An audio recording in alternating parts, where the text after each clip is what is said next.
Hello everybody, this is Danny back from Deep South Homestead on Porch Time. I want to take this opportunity there's an individual who's really showed an interest toward my last porch chat that I gave. That's Ollie Power guy. He's got out a couple of videos that I'd like for y'all to look at.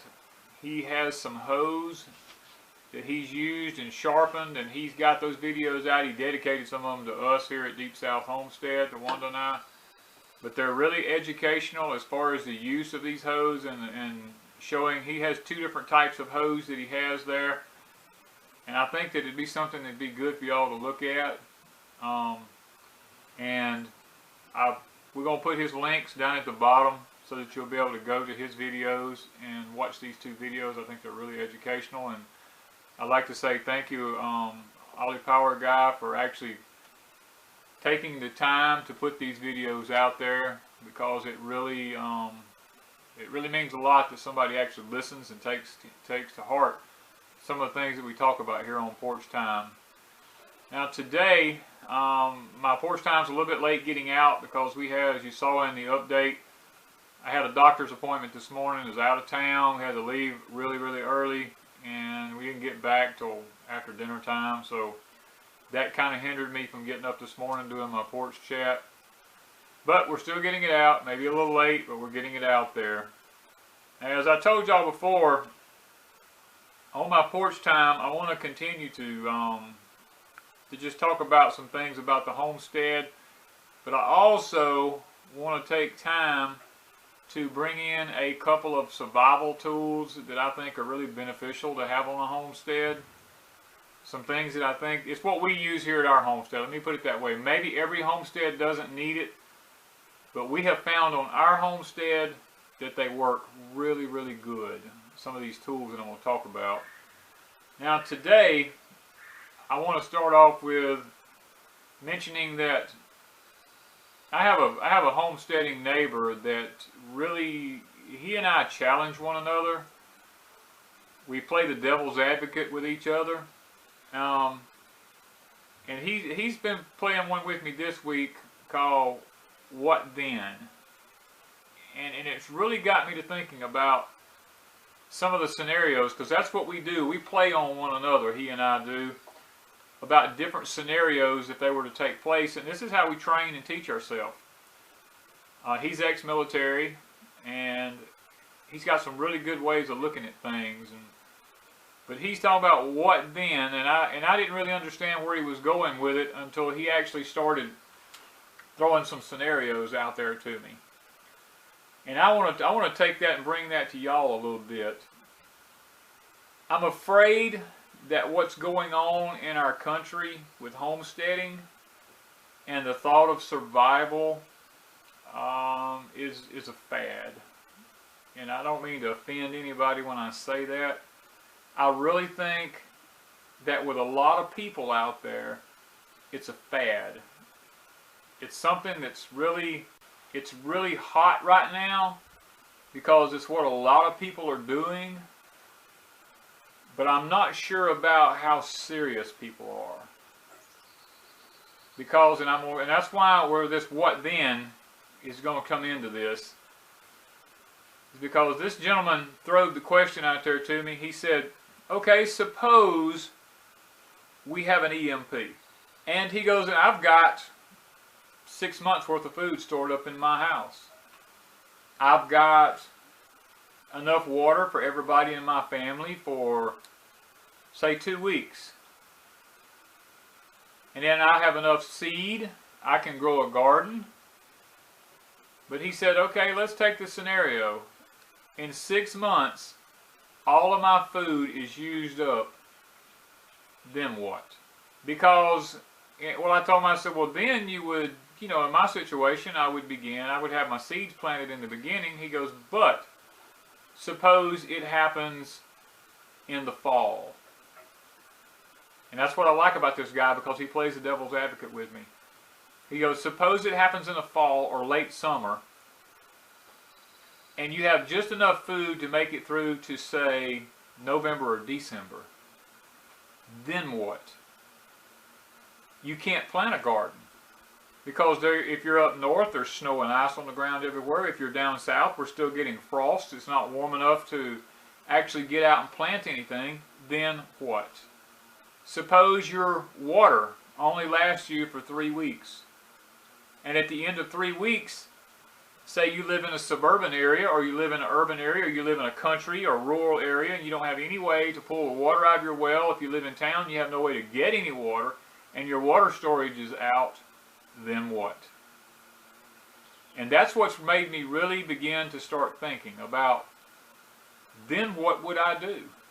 That's what's brought on the thought with me that a lot of the homesteading things that I'm going at and looking at, I'm not sure it's really for real long term.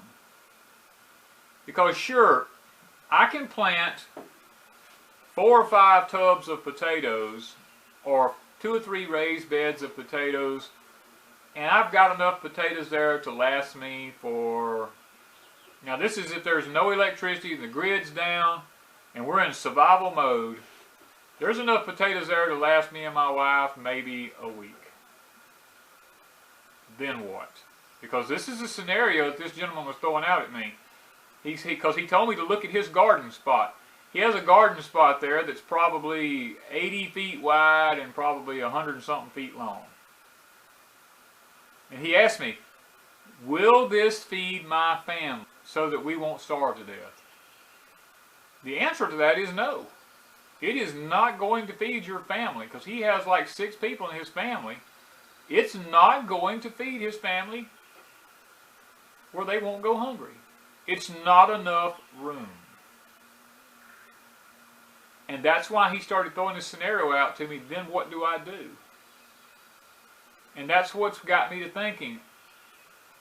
I'm beginning to become concerned about a lot of people that I see that talks about, oh, we're gardening, or we're raising this, or we're raising that. And I understand there's a lot of people that live in in urban areas, and they live in towns, and they live in cities.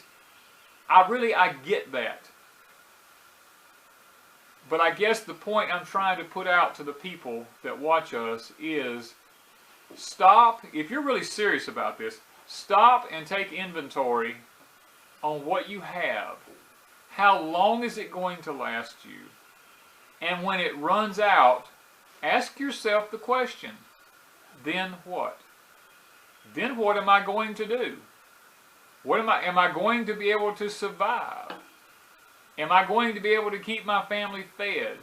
And based on those 2 words, build your food supply. Build your water supply. Build your future based on those 2 words. Look at what you have stored up and ask yourself the question, how long will this get me through something? And I'm fixing to go into a little bit about survival on that. How long will this get me through something? Then what? That's why I wanted to throw out those 2 words to you before I go any further. Now, the next thing I want to talk to you about, it's called the Law of Threes. And some of y'all may have heard of them. Some of you may not have heard of them. But in surviving, our forefathers knew this term. This term was called the Law of Threes. Now, a person can live 3 minutes without air. Now, after 3 minutes, you've got to have air or you're going to die. You can live 3 hours without warmth. After 3 hours, your body is going to go into shock. Now, this is one of those things that it's kind of hard for people to understand. The only reason I can understand this is because I've been through the training, I've been through the teaching on it. I've had it happen to me because I know it's real. That's how I know it's real. It can be 85 to 90 degrees outside, and you can get hypothermia. And you see, that's what a lot of people don't grasp the concept of. If your internal body temperature drops to 91, you're not going to make it, because your body organs will begin to shut down. It can happen. So don't think that it has to be extremely cold for this to take place. Now, you've got 3 seconds without air. You've got 3 hours without warmth. The next thing would be 3 hours without shelter.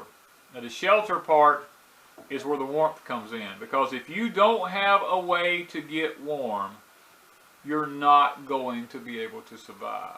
Next thing is, you can only go 3 days without water.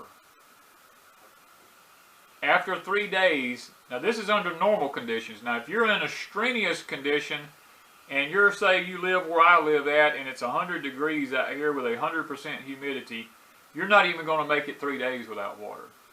But in a cooler climate, where the sun's not bearing down on you, and say the humidity is only 30% or 25%, and you're not under anything kind of strenuous exercise or anything, and you're just trying to survive, then you're in the shade, you can go 3 days without water. But at that point, your body will dehydrate, and your organs will begin to shut down. Now, not only have you got those scenarios, you've got another one that you have to stop and think about. You can only go 3 weeks without food. Now, some people are more conditioned, and they can last a lot longer than 3 weeks. But then we're talking about the average person now that is not conditioned to these type of situations. We're talking about a regular person that just goes to work every day, and then bam, something happens, EMP happens, or some kind of man-made disaster happens. You have no food, no water, no shelter. Under those conditions, those people like this are not conditioned to handle this. In 3 weeks, you're going to be starving to death. Your body will be getting to a point where you're not going to be able to make it. If I was a betting man at this moment, I would bet that any homesteader out there is more focused on the food source than they are anything else. Because if you talk to a homesteader today and you look at them and you go, well, are you preparing for something if it happens? They go, oh yeah, I've got 6 months worth of food stored up, or I've got a year's worth of food, or I've got 2 years worth of food stored up. My friend, that is not your number one priority. Your number one priority is going to be, first of all, am I going to be able to stay warm? Because if you can't, okay, let's just back up a minute. Let's say there was some sort of a man-made disaster. Let's say there's a dirty bomb. Or let's say that one of the volcanoes out in the west erupts, like they're talking about supposed to happen here real shortly, and could take out half of the United States with up to 5 foot of ash on the ground for a 1,000-mile radius. That's the one at Yellowstone they're talking about. The magma underneath it is beginning to build tremendously. Now, should something like that happen, you can only last 3 minutes without air. Do you have any kind of a plan set up to where you can breathe? Because if you don't, it don't matter how much food you have stored up, you're not going to make it. So let's think about that. Let's think about the fact that everybody says, well, I got food stored up. Well, if you've got all this food stored up, have you stopped to think about you can only go 3 days without water? You can last a lot longer without food than you can without water. So you're going to need to have some way of having some kind of a water source in order to make it to the point where you're going to even need the food. So a way to breathe, a roof over your head, a way to stay warm. Do you have any kind of plan? Do you have a tent? Do you have a tarp? Do you have any kind of sleeping bag? Do you have anything like this in your gear that says, I have a way to stay warm? And then, do I have water? And you ask yourself, well, how much water do I need? Well, there's the rules out there about water. It's classified in survival. You're taught a person needs 1 gallon of water per person per day. But now only half of that gallon is to be used for hydration or for drinking purposes. The other half is used for hygiene. And a lot of people sitting back going, well, how am I going to take a bath in a half a gallon of water? Well, taking a bath is not a life or death situation for anybody. Our forefathers did not take baths every day because they just did not have the resources to do it all the time, nor could they stay warm enough to do it all the time. So, first of all, for every person in the family, just for hydration purposes, now get this straight, this is only under non-strenuous, non-high heat conditions. if you are having to get out and physically exercise to do something to survive, then you're going to have that whole gallon of water a day just to stay hydrated. But if you're not under a severe strenuous load and the temperatures are not high and the humidity level's not high, you can actually survive on a half a gallon of water a day. And then you can use the other half to, wash your hands, wash your face, a little hygiene, brush your teeth, whatever you need to do, clean your mouth out. So that is going to be the rules that we're going to have to learn to follow. It's called the laws of 3. Always remember that 3 minutes of air, 3 hours of warmth, 3 hours without shelter, 3 days without water, 3 weeks without food. Put these in the proper order. Set yourself up to where you can survive should this happen to you. Now, enough about that part of it. I want to move on to something a little bit different. I want to talk about some different things that we keep here on our homestead that I think would be beneficial on y'all's homesteads as well. And the first thing that I want to talk about is these right here. These are called rubber gloves. All hospitals use them. They're probably one of the best investments that you'll make on a homestead, because in the event of an EMP, a man-made disaster, whatever, a natural disaster or anything, the first thing you have to concern yourself with, and I know the first question is going to be thrown out there to me, is, well, our forefathers didn't have rubber gloves. Well, our forefathers dealt with their own problems during that time, and the truth of the matter is when disease set in, a lot of them died because they did not have this kind of stuff. Today, in the society that we live in, we have access to these. Now, I buy the chemical resistant ones here. I don't buy the latex ones. These are the nitrile ones. They're chemical resistant because you don't know what kind of a situation you're going to come in contact with. We have a lot of diseases today in our society that can contaminate the human body. The next thing I want to talk about is, on our homestead, we have this right here. This is called a sickle. Now this sickle, I have a piece of paper in front of me here. My sickles, I always take my sickles. I want to make sure that when I go to use my sickle is extremely sharp, because I don't want to be sitting out there cutting weeds with something that's dull. And what I'm going to do is, this sickle here is what we use to harvest grass and weeds and stuff like that to feed our chickens and our rabbits. And what I'm going to do is, I'm going to let you stop for just a moment, and I'm going to send you a clip. I'm going to let you look at a little video of where I use this sickle on our homestead, because this is one of the tools that if you're ever in antique auctions or anything like that, or antique stores, and you see one of these, stop and pick it up, because it is a very, very handy tool to be using on the homestead. Our forefathers all carried one with them everywhere they went, because it helped them to be able to harvest wheat. It helped them to harvest grass for their livestock and stuff to be able to store in the barns.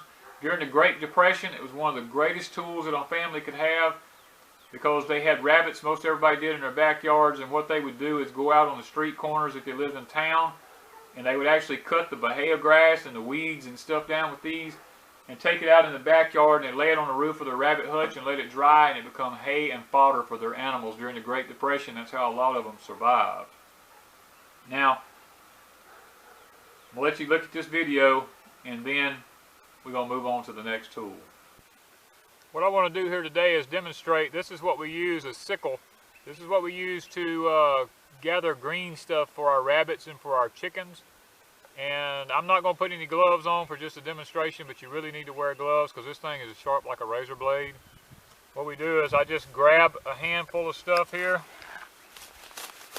and I just pull it through and cut it off.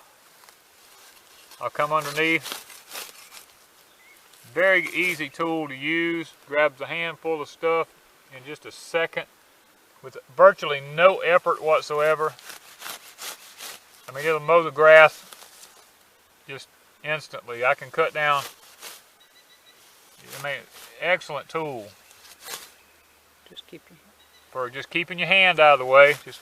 I'm being very careful right at this moment though, because I don't have my gloves on.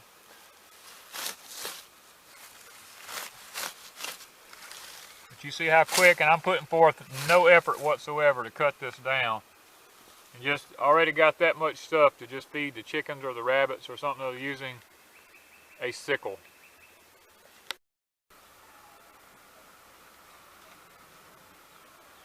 The next tool that I want to bring to your attention is this one right here. Every homestead should have one of these. This is called a draw knife. This one I bought, I don't know, probably 25, 30 years ago. I bought this from Lehman Hardware. It's made in Germany. You want to always make sure you get one that's made in Germany if you can help it, because they have a better quality metal than a lot of the others do.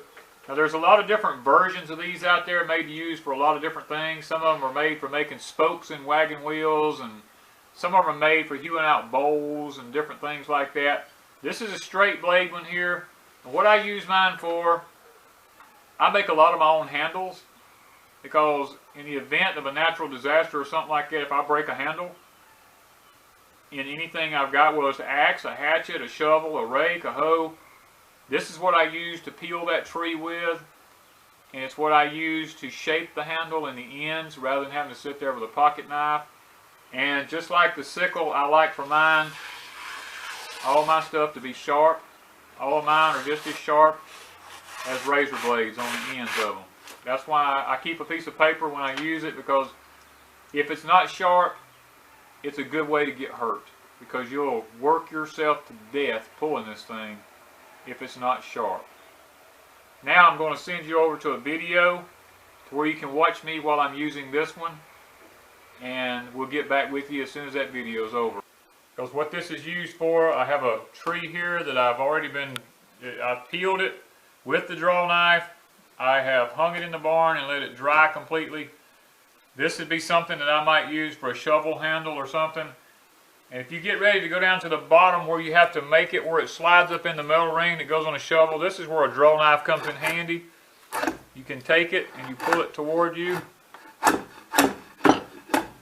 you just cut the wood off. You can taper it. It helps you to get it to the size that you need, to where it fits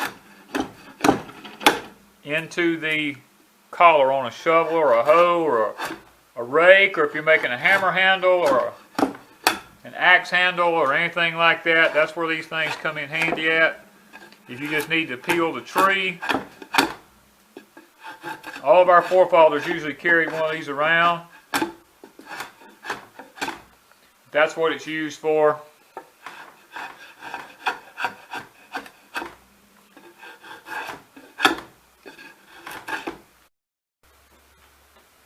Okay, one of the other things I want to mention, one other thing that I keep on my homestead here in abundance is butcher's twine. You can get these at your local butcher's department. In the meat department, this here comes in. It's not that expensive. I think it's like $10 for this big old roll here. And this is something that I keep handy on my homestead. I keep 2 or 3 of these rolls around at all times. This butcher's twine is great for if you've got to fix a meal. If you've got roasts, you need to tie them up. It's great for doing that. If you need to be able to hang a chicken over an open fire to be able to cook him, if you need to be able to truss his legs, anything like that. We use this. We tie tomatoes up with them. I mean, this stuff is pretty durable. It's a food grade type nylon of cotton. It is extremely valuable to a homesteader because it has so many uses when it comes to survival. You can tie up anything with it. I mean, it's just an abundant amount of string, and it's food grade, so when you need to use it for food, then it's a really good thing to have on the homestead here. This is just something on Deep South Homestead that we keep in ample supply. A lot of times if I'm hanging up meat to smoke in my smokehouse and I've got more meat than I have stainless steel hangers, Then I just punch a hole in it, and I use this butcher's twine to tie it up with to just let it smoke and cure. So, I hope today on Deep South Homestead, I hope you've enjoyed the little video clips that we threw in there that showed how these tools were used. Remember the chat that we started in the beginning, what then? Ask yourself how long will they last? And then at the point that you think they're going to run out, ask yourself the question, then what? And start working from that point to build a future for your family as far as being able to survive a life-changing event. I want to thank y'all so much for taking the time to listen to me today as I did my porch time, because it really means a lot to us. And people, if you're serious about homesteading, take these things to heart. Thank you from Deep South Homestead.